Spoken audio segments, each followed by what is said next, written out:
भंडाऱ्यामधली एक अत्यंत धक्कादायक बातमी आहे। भंडाऱ्यामधल्या शासकीय नर्सिंग कॉलेजमधल्या विद्यार्थिनींना पास करतो आणि पास करण्यासाठी शरीर सुखाची मागणी करणाऱ्या एकाला पालकांनी चांगला चोप दिलाय। विद्यार्थिनींनी घडलेली घटना जेव्हा आपल्या पाल्यांना सांगितली त्यावेळेस पालक महाविद्यालयामध्ये आले। त्यांनी संबंधित शिक्षकाला गाठलं, जाब विचारला आणि त्यानंतर पालकांनी या शिक्षकाची चांगलीच धुलाई केली।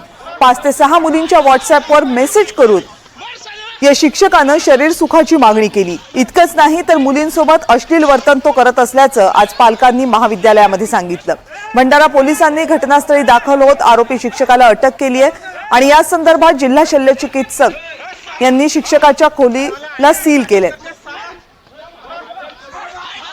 शिक्षकाकडे जे चार्ज होते ते सर्व काढून घेण्यात आल्याची माहिती सुद्धा महाविद्यालयाच्या वतीनं देण्यात आली आहे।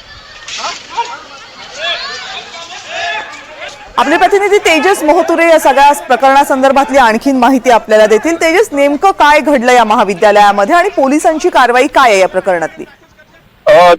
नक्कीच कविता, धक्कादायक घटना भंडारातील शासकीय महिला वैद्यकीय नर्सिंग कॉलेजमध्ये घडली। मुलींना पास करून देण्यासाठी शिक्षकांनी म्हणजे प्राचार्य कॉलेजच्या त्यांनी शारीरिक सुखाची मागणी केली आणि विद्यार्थ्यांनी घडलेली घटना हे संपूर्ण आपल्या पालकांना सांगितली आणि पालक यांनी महाविद्यालयात धाव घेत संबंधित शिक्षक होते त्या संबंधित शिक्षकाला चोप सुद्धा दिला। त्यापैकी जर विचार केला असेल तर 5 ते 6 मुलीला व्हॉट्सअपने मेसेज करत होता, परीक्षा संदर्भातली चॅटिंग होती त्या संदर्भात तो चॅटिंग करत होता आणि त्या मुलींना शारीरिक सुखाची सुद्धा मागणी करत होता। हे जे घटना मुलींनी जेव्हा आपल्या पाल्याला सांगितले त्यावेळेस पालकांनी त्या संबंधित जो प्राचार्य त्याला चोप दिला आणि या संदर्भात जिल्हा शल्य चिकित्सक दीपकचंद सोयाम यांनी त्या प्राचार्याला सुद्धा आता त्याच्यावर कारवाई सुद्धा केलेली आहे। या ठिकाणी तो राहत होता त्या ठिकाणी संपूर्ण सील करण्यात आलेली आहे।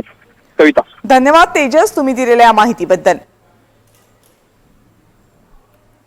आणि या संपूर्ण प्रकरणात ज्या मुलींना व्हॉट्सअप मेसेजेस करण्यात आले, ज्या मुलींकडे ही मागणी केली गेली त्या मुलींच्या काय प्रतिक्रिया आहेत बघूयात। सरांचे मेसेज आलं, आधी हिला केलं होतं त्याच्यानंतर मला आले आणि मेसेज जसं सीन करतो तसंच मेसेज आणि डिलीट केलं। तर सरांनी म्हणाले की तुमचे पेपर वगैरे कसे गेले, तर मी सांगितले की सर पेपर चांगले गेले पण थोडं भीती वाटत आहे, तुम्हाला काढायचे आहेत का म्हणाले। तर मी हो म्हटली त्याच्यावर। तर मग त्यांनी एकदम असा गंदा मेसेज केला। त्याच्यानंतर मी त्यांना रिप्लाय नाही दिली आणि मग मी पूर्ण मोबाईल बंद करून ठेवली। त्याच्यानंतर त्यांनी आणखी मेसेज केलं की काय झालं गं म्हणून। मग त्याच्यानंतर म्हणजे मेसेज सीन करायच्या आधीच म्हणजे जसं मेसेज सीन करत होते तसेच त्यांनी पटापट मेसेज आपले डिलीट करून घेतले।